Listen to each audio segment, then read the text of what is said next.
familiar with. About a month ago or so, I did a talk on the 7 deadly sins, and I talked about anger and anger management. Well, today we're going to talk about envy, jealousy. We've all felt that at some times. Even us little ones, if there's someone in our class that got the best test grade, or somebody drew the prettier picture, there's still little twinge of envy. For those of you who didn't hear the first one, the 7 deadly sins are basically not acknowledged so much in the Bible as 7 deadly sins, but they are individually talked about in the Bible. They start with pride, of course that's our ego, avarice, which is greed, envy, which is jealousy, wrath, which of course is your anger, lust is lusting after something that's not yours, or you shouldn't have, gluttony, which is greed of eating too much, gambling too much, drugs too much, any of that greed, too many toys, some people have too many toys, and sloth, which is not, it's laziness, which is not using your given talents, your God-given talents, not working and keeping your house. But for today, with any transgression of the 7 deadly sins are said to be a violation of God's law. So, we talked about peace earlier, and quite honestly, that peace is such a treasure. Most of us in here already know that. That's why you're here, because we were talking about light work groups, finding that inner peace, that inner ground.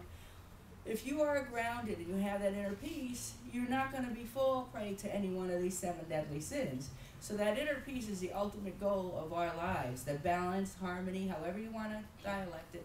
You could call our chakras our center, our karma is good, everything's coming our way.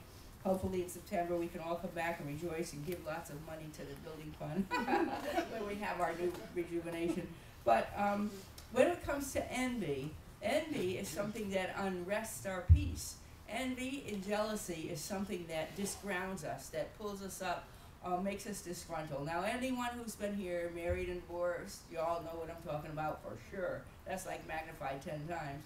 But any part of our life where we feel envy for somebody, whether it's somebody who got the promotion we were hoping to get, or it's somebody who has the best lawn, if the lawn is your deed, or somebody has a bigger car, or somebody has a bigger house, whatever that envy is.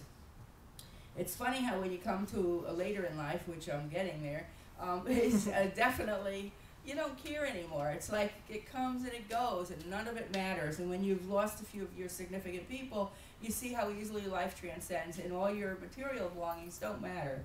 But this envy thing, it stays with us no matter what. Envy, for instance, in Proverbs 23:17 says, "Let not thine heart envy sinners." Now, sinners, of course, this is people who are always successful. They do everything wrong and they come out on top. You know, maybe they did an underhanded deal, got that promotion, or maybe they stole some money, or a drug dealer, or whatever it was, and you see them living this plush life. But be thou in the fear of Lord all the day long. That means don't envy the sinners. Walk in God's law, which is what we're trying to do here on our path of lightness. The godly virtue which this sin wars against is that Christian jealousy, where in fact this decenters us, but also truly loving your neighbor, your fatherly love, your brotherly love. If you truly walk in that light, then you don't have this envy. It doesn't matter. I have, excuse me, I do have a remarkable way of, thank you, we'll switch cups, I just might have to. But we do have a remarkable way of transcending all kinds of changes. I've had lots and lots of major upheavals in my life. I walked away from a lot of different things that were very significant. And yet, when I went on and found other people who were successful or got something else or met somebody nicer or whatever the case may be, I was truly happy for them. I was truly happy. I don't have that envy. Because I know that the wheel of life goes around for all of us. Nobody stays on top all the time and nobody stays on the bottom all the time. But for you to find where your real center is, you will be happy no matter where you are. Your happiness does not equate with the better house, the better job, the better person. Your happiness always comes from within.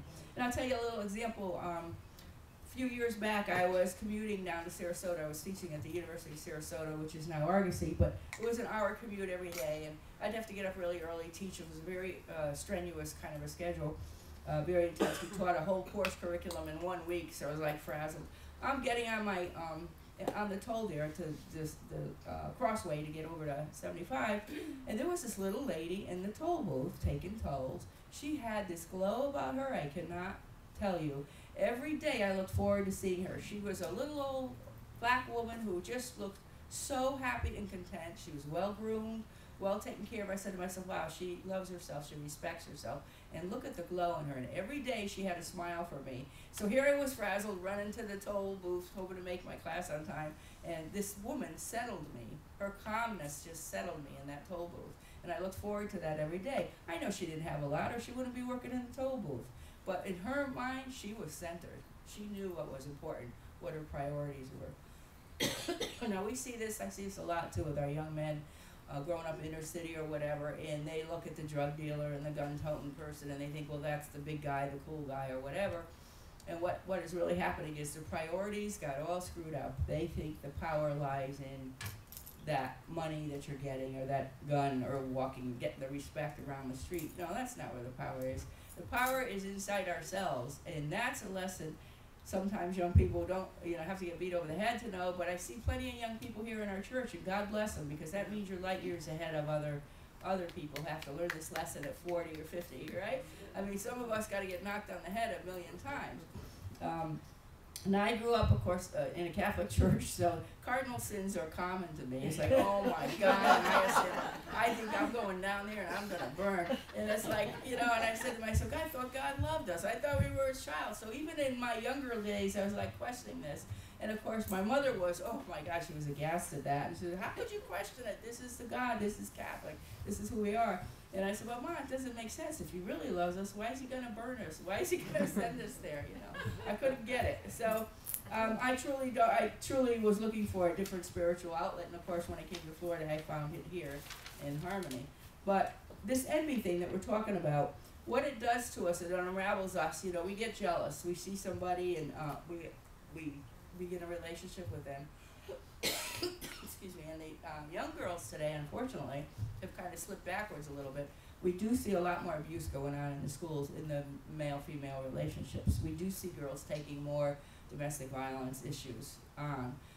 Why is that? Because the boy's jealous. If she should talk to another guy, if she should wear a low-cut dress or something that he didn't decide on, they get jealous. If they didn't call on time, if they didn't answer the phone call immediately when he called.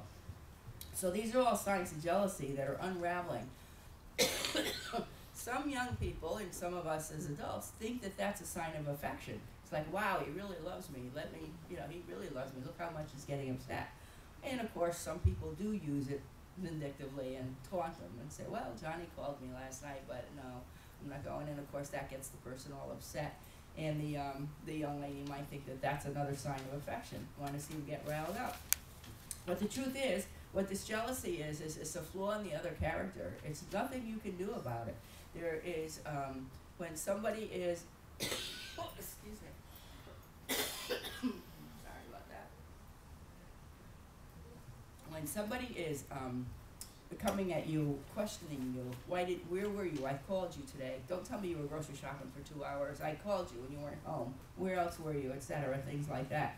Or if you really have somebody who's really cheating on you or really giving you in the wrong line, those are flaws that they have. You are not going to change that. The only thing you can change is how you react to that jealousy, to that envy. You don't want the jealousy. You don't want to react that way. You want to bring yourself back to center. You have to stay strong to yourself. Underneath jealousy, of course, is a lot of other emotions. You have your pride, your ego got hurt, you're humiliated, your friends know about it, you didn't know about it, etc., like that. So there's a lot of emotions involved in jealousy, but what you have to do is cut that tie. You cannot control another person's behavior. And